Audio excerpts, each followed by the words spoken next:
Day 6, Liko, June 18th, 1979. 1. Rainforest.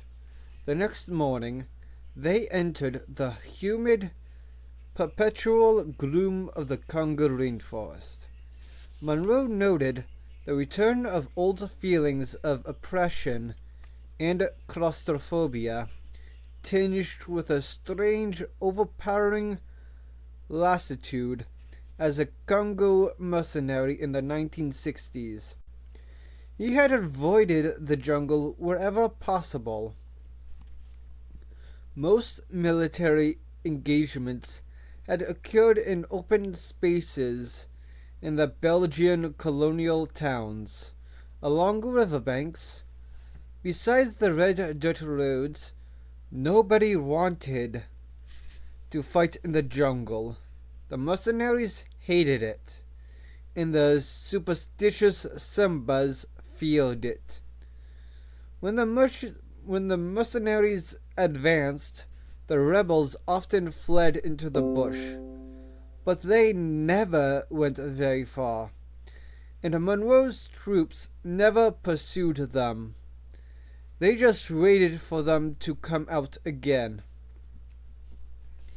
Even in the 1960s, the jungle remained terra incognita, an unknown land with the power to hold the technology of mechanized warfare beyond its periphery. And with good reason, Monroe thought. Men just did not belong there. He was not pleased to be back. Elliot, never having been in the rainforest, was fascinated. The jungle was different from the way he had imagined it to be. He was totally unprepared for the scale of the gigantic trees soaring over his head. The trunks are as broad as a house. The thick, snaking, moss-covered roots to move in the vast space beneath these trees was like being in a very dark cathedral. The sun was completely blocked, and he could not get an exposure readings on his camera. He had also expected the jungle to be much denser than it was. Their party moved through it freely. In a surprising way, it seemed barren and silent. There was occasional bird calls and cries from monkeys, but otherwise a profound stillness settled over them, and it was oddly monotonous. Although he saw every shade of green in the foliage and the clinging creeper vines, there were a few flowers or blooms. Even the occasional orchids seemed pale and muted. He had expected rotting decay at every turn, but that was not true either. The ground underfoot was often firm, and the air had a neutral smell. But it was incredibly hot, and it seemed as though everything was wet. The leaves, the ground, the trunks of the trees, the oppressively air, still air itself, trapped under the overhanging trees.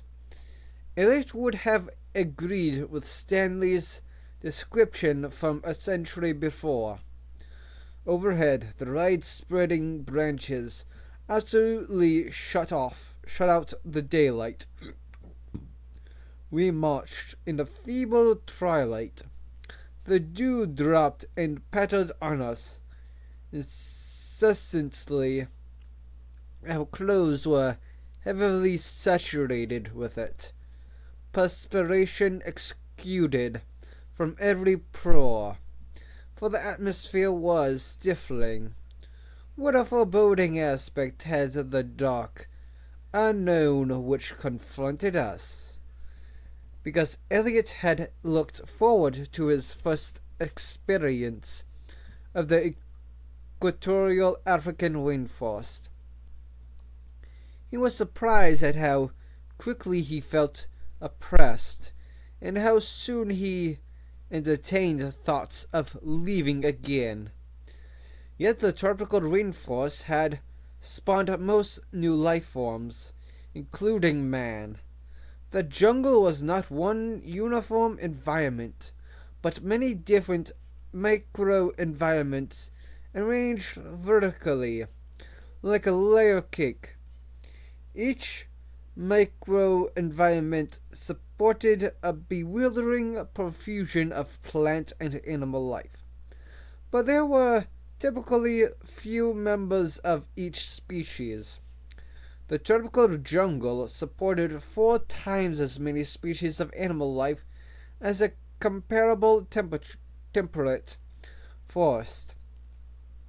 As he walked through the forest, Elliot found himself thinking of it as an enormous, hot, dark room, a place where new species were nourished in unchanging conditions until they were ready to migrate out to the harsher and more variable temperate zones. That was the way it had been for millions of years. Amy's behavior immediately changed as she entered the vast, humid darkness of her original home. In retrospect, Elliot believed he could have predicted her reaction, had he thought it through clearly. Amy no longer kept up with the group. She insisted on foraging along the trail, pausing to sit and chew tender shoots and grasses. She could not be budged or hurried, and ignored Elliot's requests that she stayed with them. She ate lazily, a pleasant, rather vacant expression on her face. In shafts of sunlight, she would lie on her back and belch and sigh contentedly. "What the hell is this all about?" Ross asked, annoyed. They were not making good time. "She's become a gorilla again," Elliot said. "Gorillas are vegetarians, and they spend nearly all day eating. They are large animals, and they need a lot of food." Amy had immediately reverted to these traits. "Well, can't you make her keep up with us?" "I'm trying. She won't pay attention to me." And he knew why. Amy was finally back in a world where Peter Elliot was irrelevant,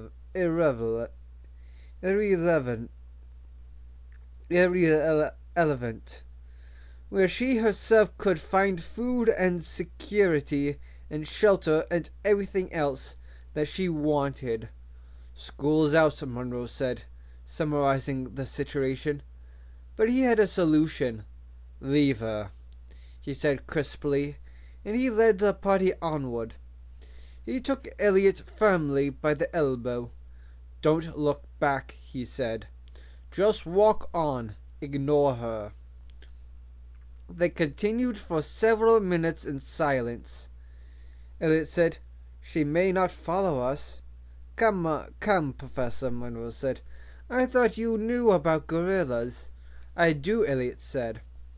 "Then you know there are none in this part of the rainforest." Elliot nodded. He had seen no nests or spoor. "But she has everything she needs here." "Not everything," Monroe said. "Not without other gorillas around." Like all higher primates, gorillas were social animals. They lived in a group, and they were not comfortable or safe in isolation.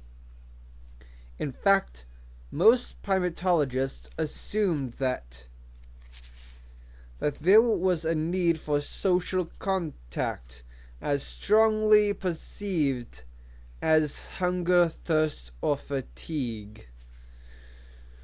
"We're her troop," Monroe said. "She won't let us get far." Several minutes later, Amy came crashing through the underbrush, 50 yards ahead. She watched the group and glared at Peter. "Now come here, Amy," Monroe said, "and I'll tickle you." Amy bounded up and lay on her back in front of him. Monroe tickled her. "You'll see, Professor.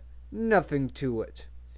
Amy never strayed far from the group again. If Elliot had an uncomfortable sense of the rainforest as the natural domain of his own animal, Karen Ross viewed it in terms of earth resources, in which it was poor. She was not fooled by the luxuriant, oversized vegetation which she knew represented an extraordinarily efficient ecosystem built in virtually barren soil. The developing nations of the world did not understand this fact. Once cleared, the jungle soil yielded disappointing crops. Yet the rainforests were being cleared at the incredible rate of 50 acres a minute, day and night. The rainforests of the world had circled the equator in a green belt for at least 60 million years, but man would have cleared them within 20 years. This widespread destruction had caused some alarm. Ross did not share. She doubted that the world climate would change or the atmospheric oxygen be reduced. Ross was not an alarmist, and not impressed by the calculations of those who were. The only reason she felt uneasy was that the forest was so little understood. A clearing rate of 50 acres a minute meant that plant and animal species were becoming extinct at the incredible rate of 1 species per hour. Life forms that had evolved for millions of years were being wiped out every few minutes, and no one could predict the consequences of this stupendous rate of destruction. The extinction of species was proceeding much faster than anybody recognized, and the publicized lists of endangered species told only a fraction of the story. The disaster extended all the way down the animal phyla to insects, worms, and mosses. The reality was that entire ecosystems were being destroyed by man without a care or a backward glance. As these ecosystems were for the most part mysterious, poorly understood, Karen Ross felt herself plunged into a world entirely different from the exploitable world of mineral resources. This was an environment in which plant life reigned supreme. It was no wonder, she thought, that the Egyptians called this the land of trees. The rainforest provided a hothouse environment for plant life, an environment in which gigantic plants were much superior to and much favored over mammals, including the insignificant human mammals, who were now picking their way through its perpetual darkness.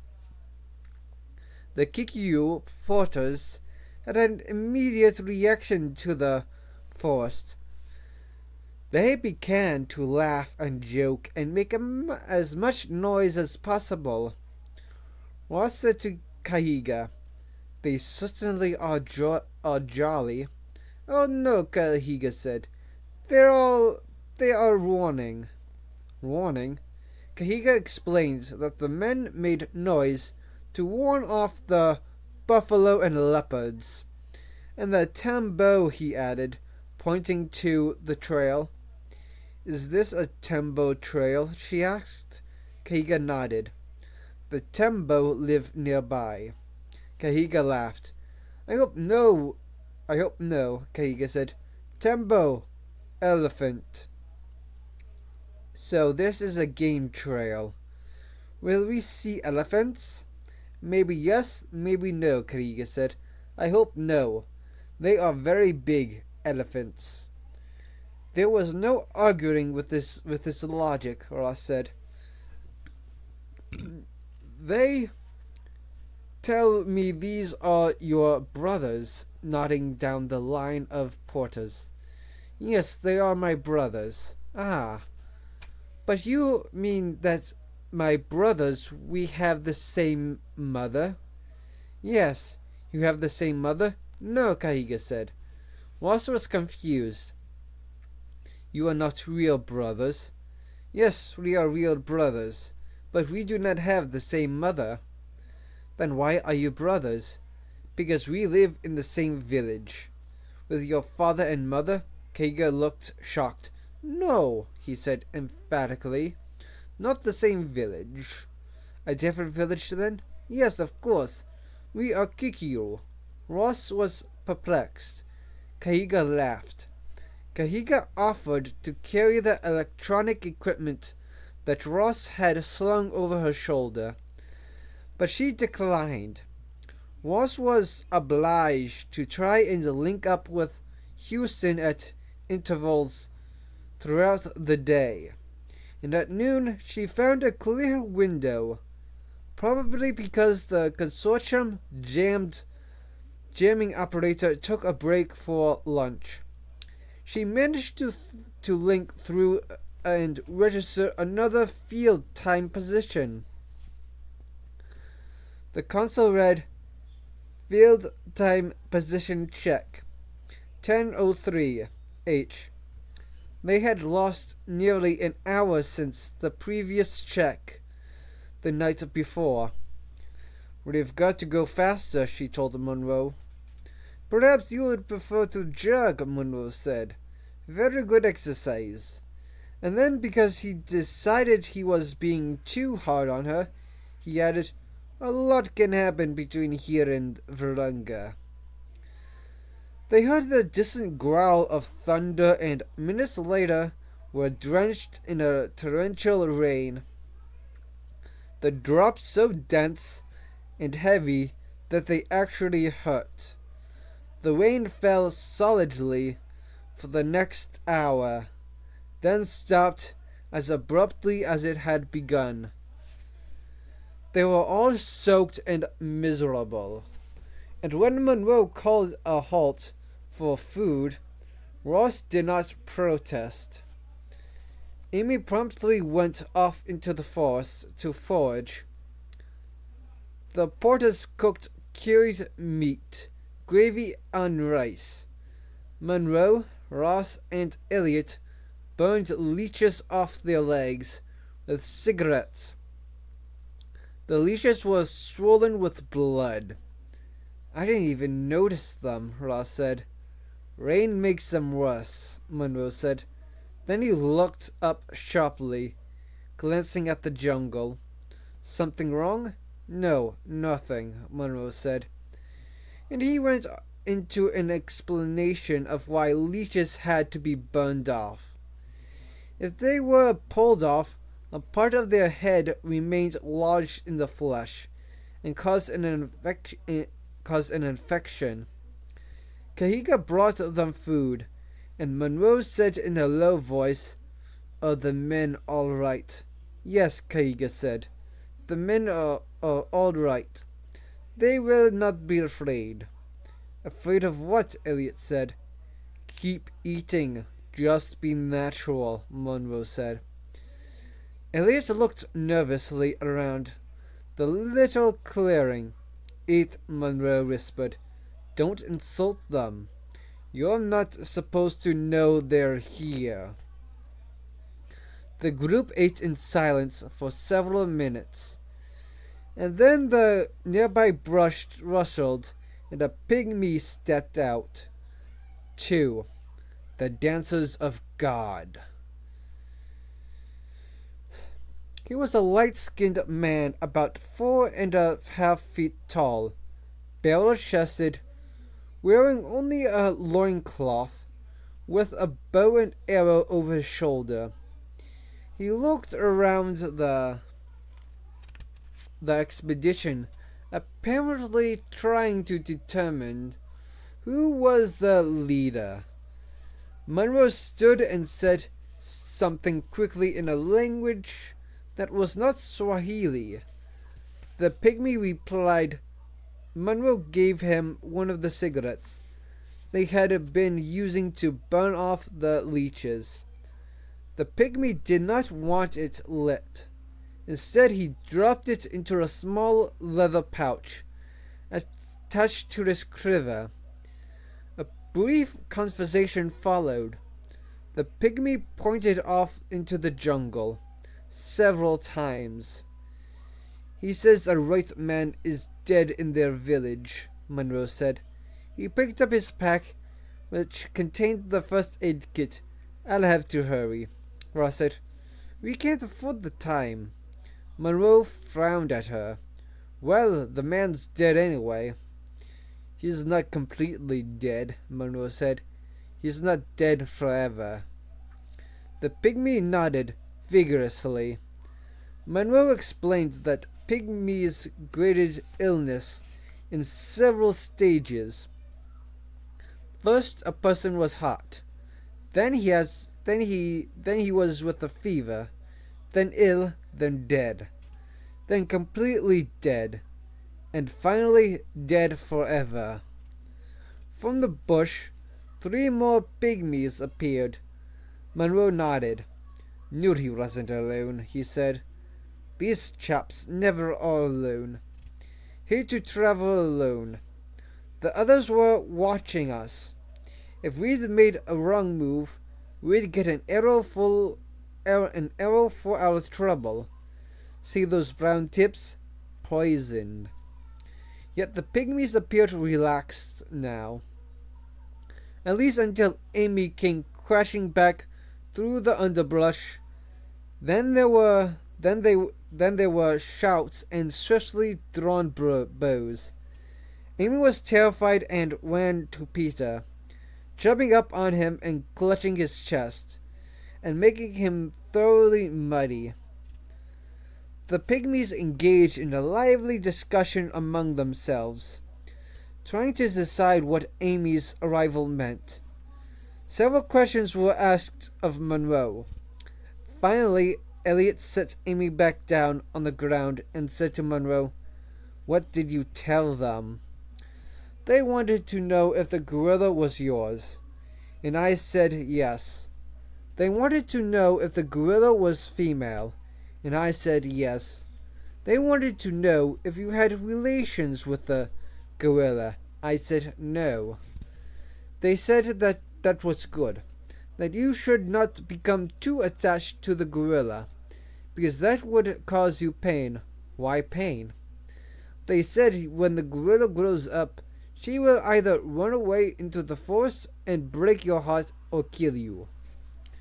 Ross still opposed making a detour to the pygmy village, which was several miles away on the banks of the Lika River. "We're behind on our timeline," she said, "and slipping further behind every minute." For the first and last time during the expedition, Monroe lost his temper. "Listen, Doctor," he said, "this isn't downtown Houston. This is the middle of the goddamn Congo, and it's no place to be injured. We have medicines. That man may need it. You don't leave him behind. You just don't. If we go to that village," Ross said, "we blow the rest of the day. It puts us 9 or 10 hours further back. Right now we can still make it. With another delay, we won't have a chance." One of the pygmies began talking quickly to Monroe. He nodded, glancing several times at Ross. Then he returned to the others. "He says that the sick white man had some writing on his shirt pocket. He's going to draw the writing for us. Ross glanced at her watch and sighed. The pygmy picked up a stick and drew large characters in the muddy earth at their feet. He drew carefully, frowning in concentration, as he reproduced the alien symbols ERTS. "Oh God," Ross said softly. The pygmies did not walk through the forest. They ran at a brisk trot, slipping through the forest vines and branches, dodging rain puddles and gnarled tree roots with deceptive ease.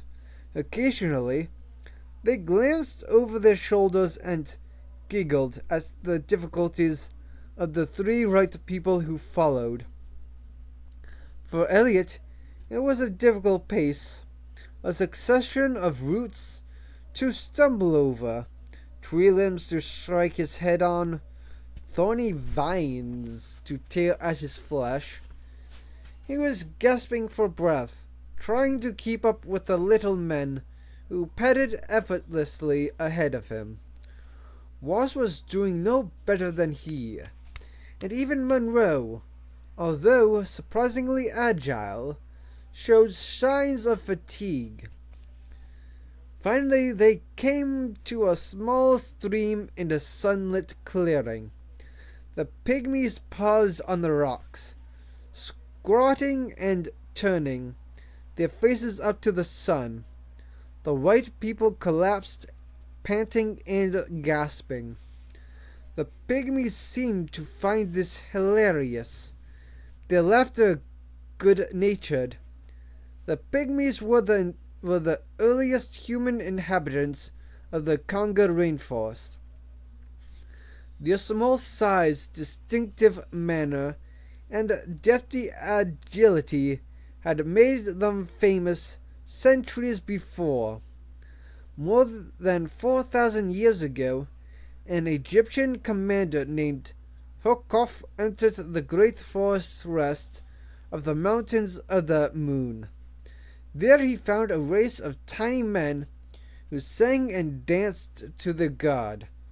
Hukof's amazing report had the ring of fact, and Herodotus and later Aristotle insisted that these stories of the tiny men were true, and not fabulous. The dances of God inevitably acquired mythical trappings as the centuries passed. As late as the 17th century, Europeans remained unsure whether tiny men with tails who had the power to fly through the trees, make themselves invisible, and kill elephants actually existed.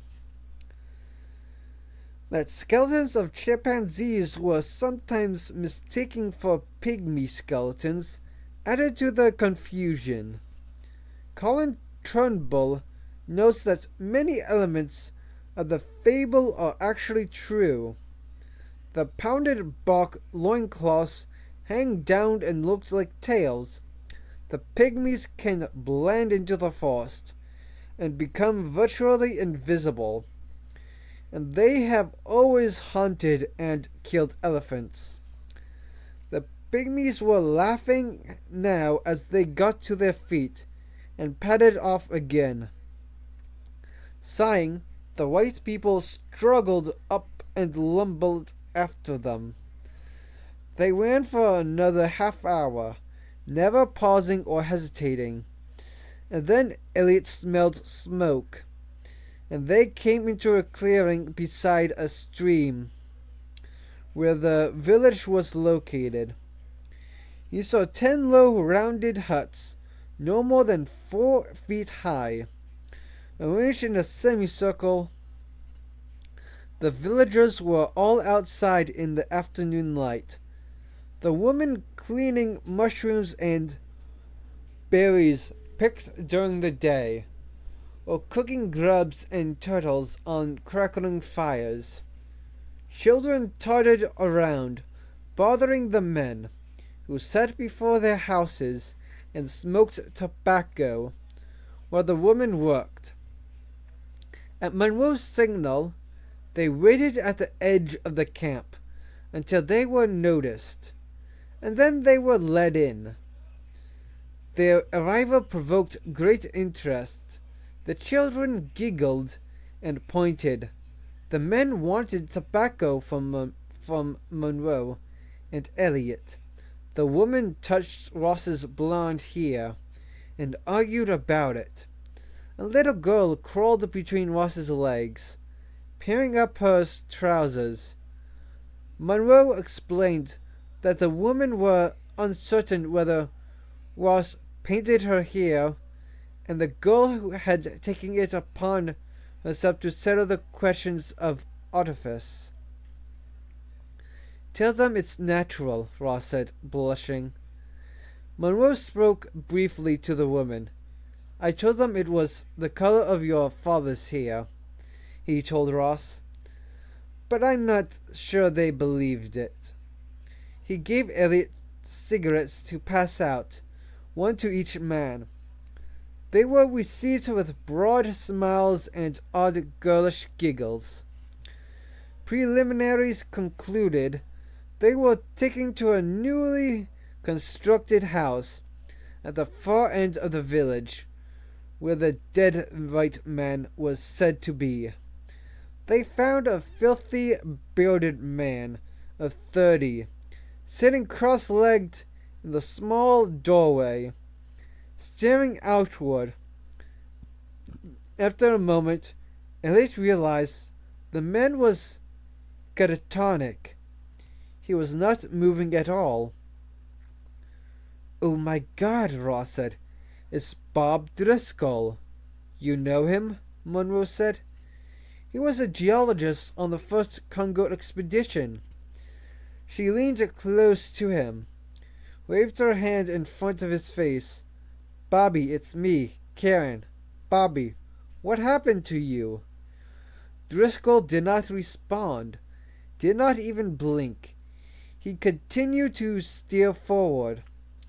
One of the pygmies offered an explanation to Monroe.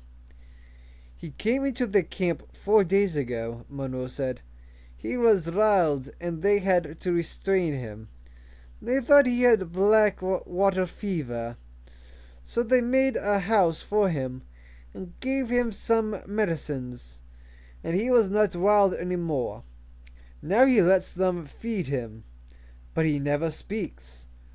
They think perhaps he was captured by General Muguru's men and tortured, or else he is a Gudu, a mute."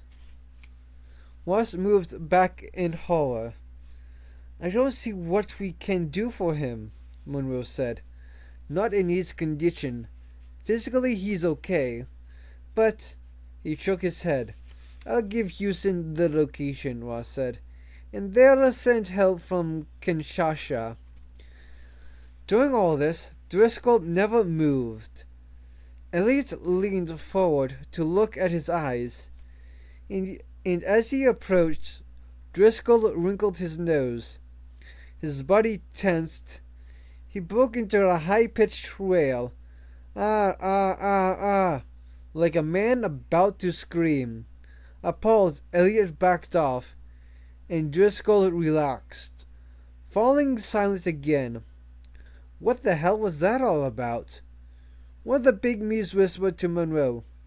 "He says," Monroe said, "that you smell like gorilla." 3. Ragora. 2 hours later, they were reunited with Kahiga and others, led by a pygmy guide across the rainforest, south of Gabutu. They were all sullen, uncommunicative, and suffering from dysentery. The pygmies had insisted they stay for an early dinner, and Monroe felt they had no choice but to accept. The meal was mostly a slender wild potato called kitsombe, which looked like a shriveled asparagus, force onions called otsa, and maroke wild manioc leaves, along with several kinds of mushrooms. There were also small quantities of sour, tough turtle meat, and occasional grasshoppers, caterpillars, worms, frogs, and snails. This diet actually contained twice as much protein by weight as beefsteak, but it did not sit well on unaccustomed stomachs. Nor was the news around the campfire likely to improve their spirits. According to the Pygmies, General Muguru's men had established a supply camp up at the Makran escarpment, which was where Monroe was headed, and seemed rise to avoid the troops. Monroe explained there was no Swahili word for chivalry or sportsmanship, and the same was true of the Congolese variant Lingala. In this part of the world, it's kill or be killed. We'd best stay away. Their only alternative route took them west to the Ragora River. Monroe frowned at his map, and Ross frowned at her computer console. "What's wrong with the Ragora River?" Elliot asked. "Maybe nothing," Monroe said. "Depends on how hard it rained lately." Ross glanced at her watch.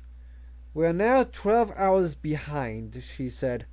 "The only thing we can do is continue straight through the night on the river." "I'll do that anyway," Monroe said. Ross had never heard of an expedition guide leading a party through a wilderness area at night. "You would? Why?" "Because," Monroe said, "the obstacles on the lower river will be much easier at night." "What obstacles?" "We'll discuss them when we come to them," Monroe said. A mile before they reached the Ragora, they heard the distant roar of powerful water. Amy was immediately anxious, sounding "what water" again and again, and they tried to reassure her, but he was not inclined to do much. Amy was going to have to put up with the river, despite her fears. But when they got to the Ragora, they found that the sound came from tumbling cataracts, somewhere upstream, directly before them. The river was 50 feet wide and a placid, muddy brown. "Doesn't look too bad," Elliot said. "No," Monroe said, "it doesn't." But Monroe understood about the Congo, the fourth largest river in the world, after the Nile, the Amazon, and the Yangtze, was unique in many ways. It twisted like a giant snake across the face of Africa, twice crossing the equator, the first time going north towards Kisangani, and later going south at Mbandaka. This face was so remarkable that even 100 years ago, geographers did not believe it was true, because the Congo flowed both north and south of the equator. There was always a rainy season somewhere along its path. The river was not subject to the seasonal fluctuations that characterized rivers such as the Nile. The Congo poured a steady 1,500,000 cubic feet of water every second into the Atlantic Ocean, a flow greater than any river except the Amazon. But this tortuous course also made the Congo the least navigable of the great rivers. Serious disruptions began with the rapids of Stanley Pool, 300 miles from the Atlantic, 2,000 miles inland at Kisangani, where the river was still a mile wide. The Ragenia cataract blocked all navigation, and as one moved farther upriver along the fan of tributaries, the impediments became even more pronounced. For above Kisangani, the tributaries were descending rapidly into the low jungle from their sources. The highland savannas to the south, and the 16,000-foot snow-capped Rwenzori Mountains to the east. The tributaries cut a series of gorges, the most striking of which was the Porte d'Enfer, the Gates of Hell, at Congolo. Here the placid Lulalaba River funneled through a gorge, half a mile deep and 100 yards wide. The Ragora was a minor tributary of the Lualaba, which it joined it near Kisangani. The tribes along the river referred to it as Borotarawani, the deceitful road, for the Ragora was notoriously changeable.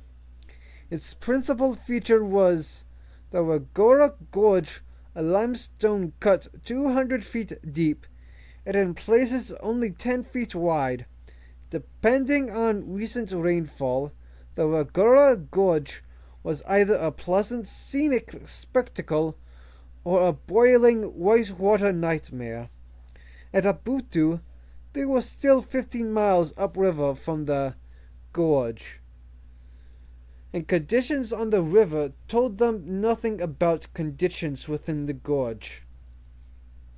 Monroe knew all that, but he did not feel it necessary to explain it to Eliot, particularly since, at the moment, Eliot was fully occupied with Amy.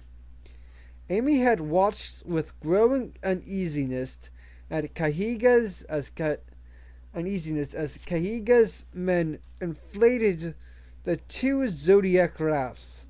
She tugged Eliot's sleeve and demanded to know what balloons. They're boats, Amy, he said, although he sensed she had already figured that out and was being euphemistic. Boat was a word she had learned with difficulty, since she disliked water. She had no interest in anything intended to ride upon it. Why boat? She asked. We ride boats now, Eliot said. Indeed, Kahiga's men were pushing the boats to the edge of the water and loading the equipment on, lashing it to the rubber stanchions at the gunwales. Who rides? She asked. We all ride, Eliot said. Amy watched a moment longer. Unfortunately, everyone was nervous. Monroe barking orders, the men working hastily. As she had often shown, Amy was sensitive to the moods of those around her. Eliot always remembered how she had insisted that something was wrong with Sarah Johnson for days before Sarah finally told the Project Amy staff that she had split up with her husband. Now Eliot was certain that Amy sensed their apprehension. Cross water in boat? She asked. No, Amy, he said. Not cross. Ride boat. No, Amy sighed, stiffening her back, tightening her shoulders. Amy, he said, we can't leave you here. She had a solution for that. Other people go. Peter stay Amy. I'm sorry, Amy, he said. I have to go. You have to go. No, she signed. Amy, no go. Yes, Amy, he went to his pack and got his syringe and a bottle of Thoralion. With her body stiff and angry, she tapped the underside of her chin with a clenched fist. Watch your language, Amy, he warned her. Ross came over with orange life vest for him and Amy. Something wrong? She's swearing, Elliot said. Better leave us alone. Ross took one look at Amy's tense, rigid body and left hurriedly. Amy signed Peter's name, then tapped the underside of her chin again. This was the Amslan sign, politely translated in scholarly reports as dirty, although it was most often employed by apes when they needed to go to the party.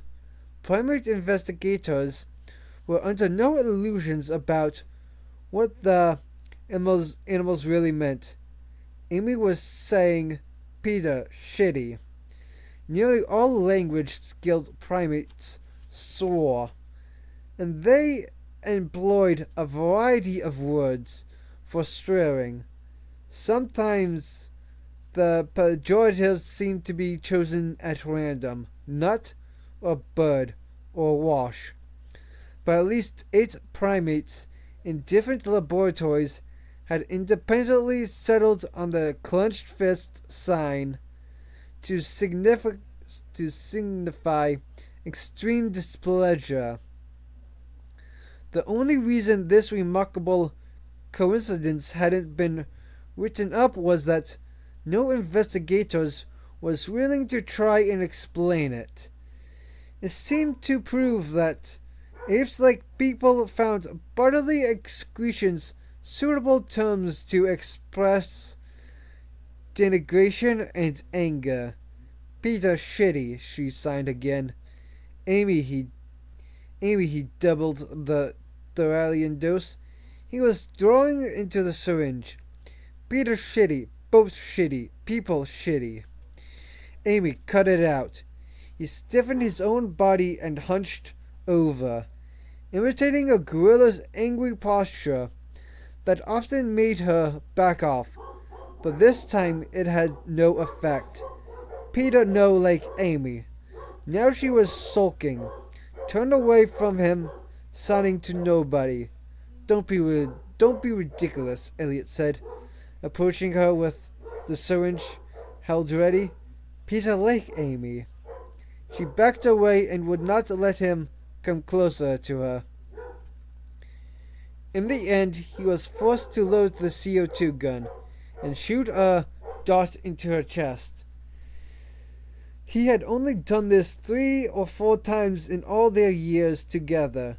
She plucked out the dart with a sad expression. Peter no like Amy. Sorry, Peter Elliot said, and ran forward to catch her, as her eyes rolled back and she collapsed into his arms. Amy lay on her back in the second boat, at Elliot's feet, breathing shallowly. Ahead, Elliot saw Monroe standing in the first boat, leading the way as the Zodiac slid silently downstream. Monroe had divided the expedition into 2 rafts of 6 each. Monroe went in the first, and Elliot, Ross, and Amy went in the second, under Cahiga's command. As Monroe put it, the second boat would learn from our misfortunes. But for the first 2 hours on the Regatta, there were no misfortunes. It was an extraordinarily peaceful experience to sit in the front of the boat and watch the jungle on both sides of the river glide past them in timeless, hypnotic silence. It was idyllic and very hot. Ross began to trail her hand over the side in the muddy water. until Kahiga put a stop to it. Where there is water, there is always mamba, he said. Kahiga pointed to the muddy banks, where crocodiles bask in the sunshine, indifferent to their approach. Occasionally, one of the huge reptiles yawned, lifting jagged jaws into the air, but for the most part they seemed sluggish, hardly noticing the boats. Elliot was secretly disappointed. He had grown up on the jungle movies, where the crocodiles slithered menacingly into the water at the first approach of boats. "Aren't they going to bother us?" he asked. "Too hot," Kaiga said. "Mamba sleepy, except at cool times. Eat morning and night. Not now, in daytime. Kikuyu says Mamba have joined army. 1, 2, 3, 4. And he laughed. It took some explaining before it was clear that Kahiga's tribesmen had noticed that during the day the crocodiles did push-ups periodically, lifting their heavy bodies off the ground on their stubby legs, in a movement that reminded Kahiga of army calisthenics. "What is Monroe so worried about?" Elliot asked. "The crocodiles." "No," Kahiga said. "The Wagura Gorge." "No," Kahiga said. "Then what?" "After the gorge," Kahiga said. Now the Wagura twisted and they came around a bend, and they heard the growing roar of the water. Elliot felt the boat gathering speed, the water rippling along the rubber gunwales. Kahiga shouted, "Hold fast, doctors!"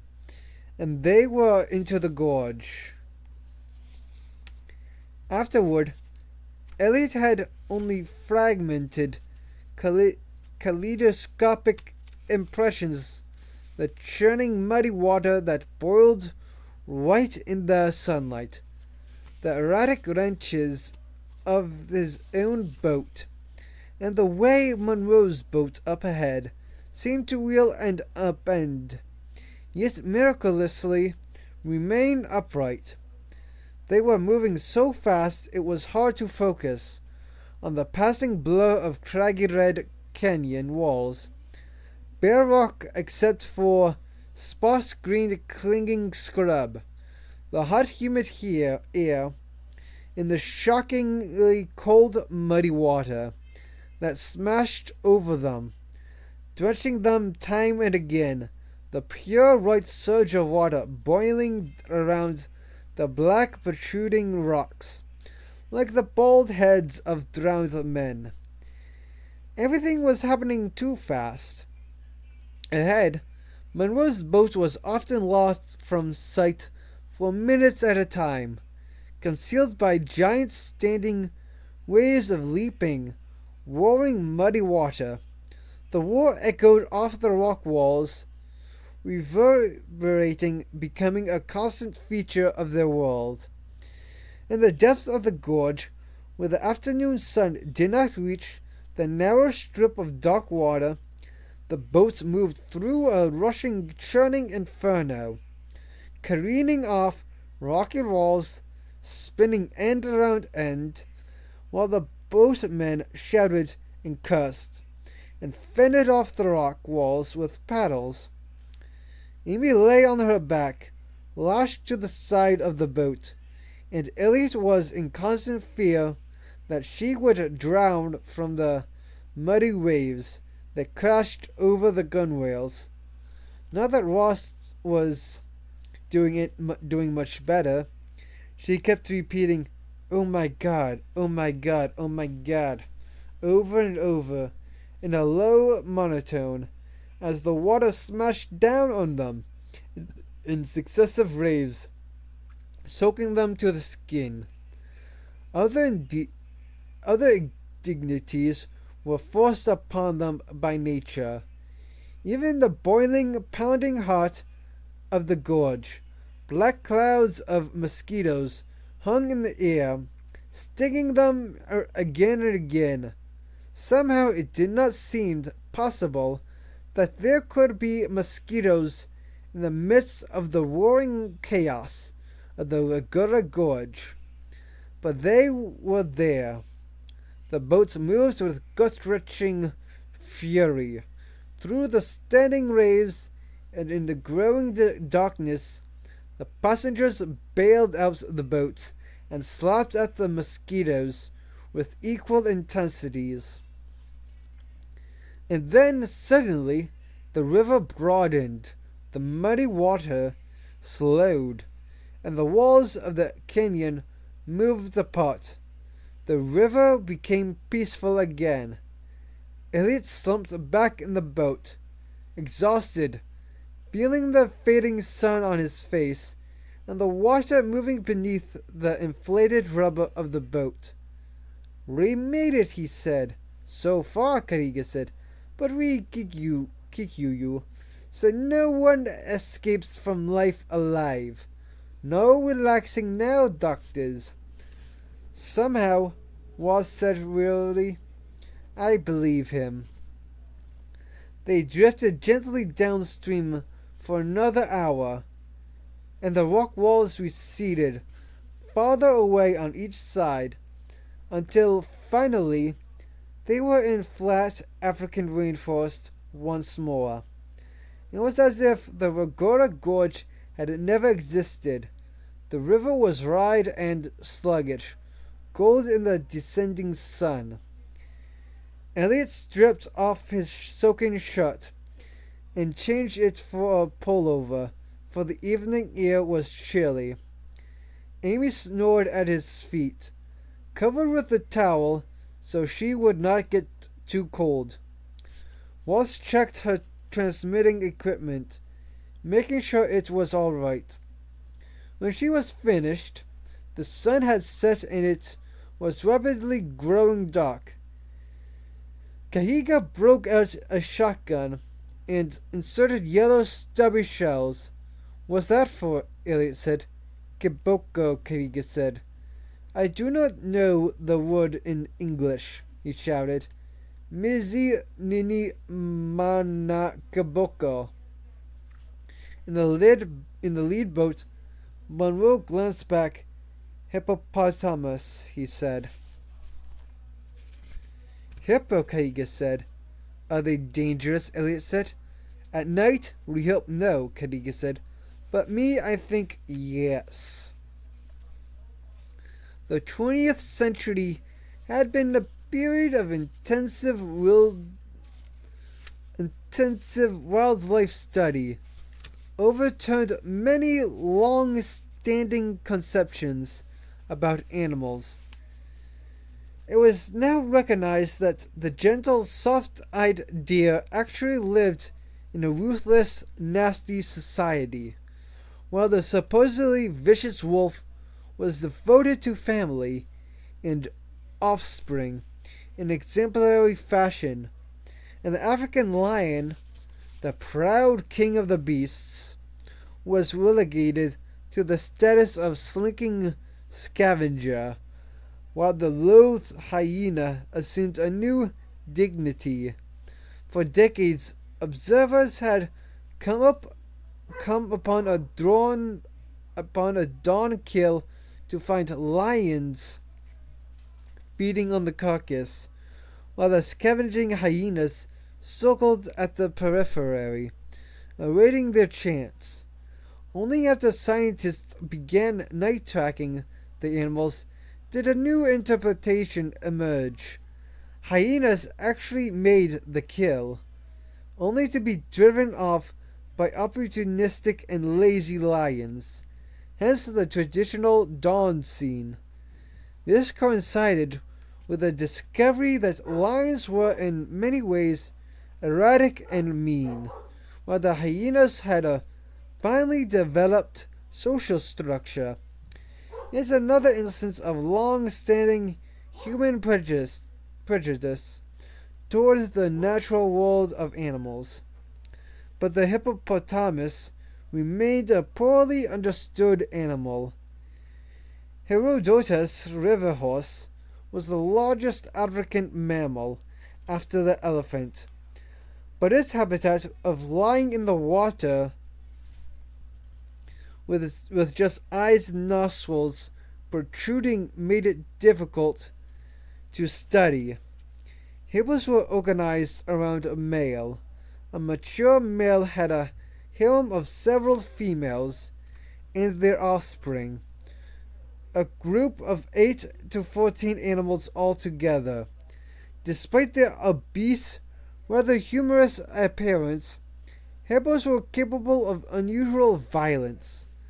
The bull hippopotamus was a formidable creature 14 feet long and weighing nearly 10,000 pounds. Charging,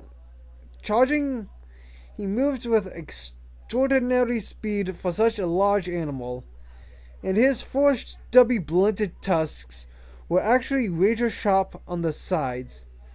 A hippo attacked by moving his cavernous mouth from side to side rather than biting. And unlike most animals, a fight between bulls often resulted in the death of one animal from deep slashing wounds. There was nothing symbolic about a hippopotamus fight. The animal was dangerous to man as well. In river areas where herds were found, half of native deaths were attributed to hippos. Elephants and predatory cats accounted for the remainder. The hippopotamus was vegetarian, and at night the animals came onto the land, where they ate enormous quantities of grass to sustain their great bulk.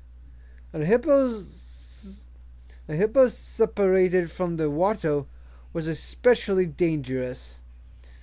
Anyone finding himself between a land hippo and the river he was rushing to return to did not generally survive the experience. But the hippo was essential to Africa's river ecology. His fecal matter, produced in prodigious quantities, fertilized the river grasses, which in turn allowed river fish and other creatures to live.